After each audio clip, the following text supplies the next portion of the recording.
Sulawesi Selatan menyorot pembangunan pengelolaan sampah menjadi energi listrik atau PSEL di Makassar.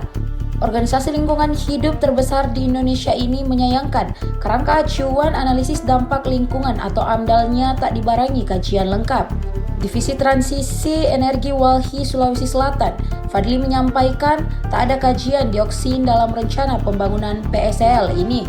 Dalam AMDAL, kajian ini sangat penting mengidentifikasi dan mengevaluasi potensi dampak lingkungan yang ditimbulkan oleh proyek atau kegiatan terhadap keberadaan dioksin.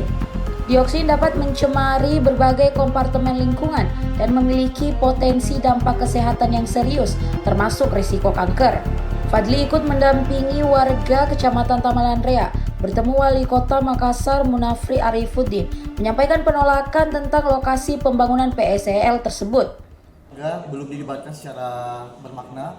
Buktinya warga datang ke sini ada lebih dari 200 orang menghadap ke Pak Wali dan meminta supaya lokasi ini dipindahkan atau dibatalkan di Taman Rea.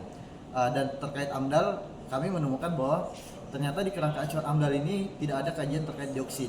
Jadi kenapa warga khawatir dengan kanker? Ya memang sangat wajar karena kajiannya memang tidak membahas soal dioksin. Dioksin dan furan ini merupakan senyawa yang berasal dari makanan sampah. Sedangkan kajian yang dilakukan tidak ada proyeksi soal dioksin dan bagaimana baku mutu soal dioksin di lokasi.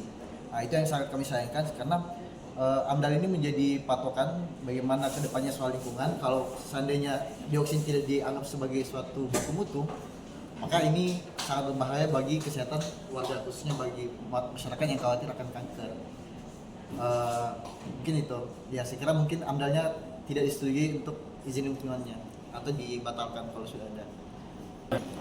Pertemuannya itu yang kami yang kami catat sebagai pertemuan itu diadakan di tanggal 20 bulan lalu, bulan Juli. Warga dilibatkan, tapi pada saat prosesnya warga memang sepakat atau suara bulat menolak adanya PT SUS di lokasinya.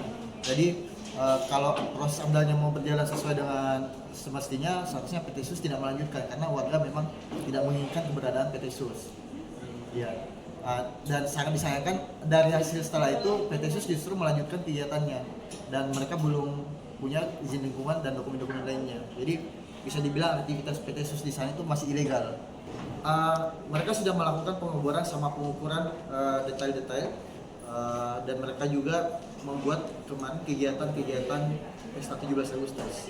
Ini kemarin sangat kami sayangkan juga karena aktivitas itu justru memecah belah masyarakat. Warga yang menolak PT SUS ditawarkan kamu menang atau tidak kau akan dapat uang. Jadi ada upaya sogok menyogok secara halus. Tapi warga tidak tinggal diam. Warga juga merespon kejadian itu dengan membuat acara 17 Agustus secara swadaya. Download Tribun X sekarang, menghadirkan lokal menjadi Indonesia.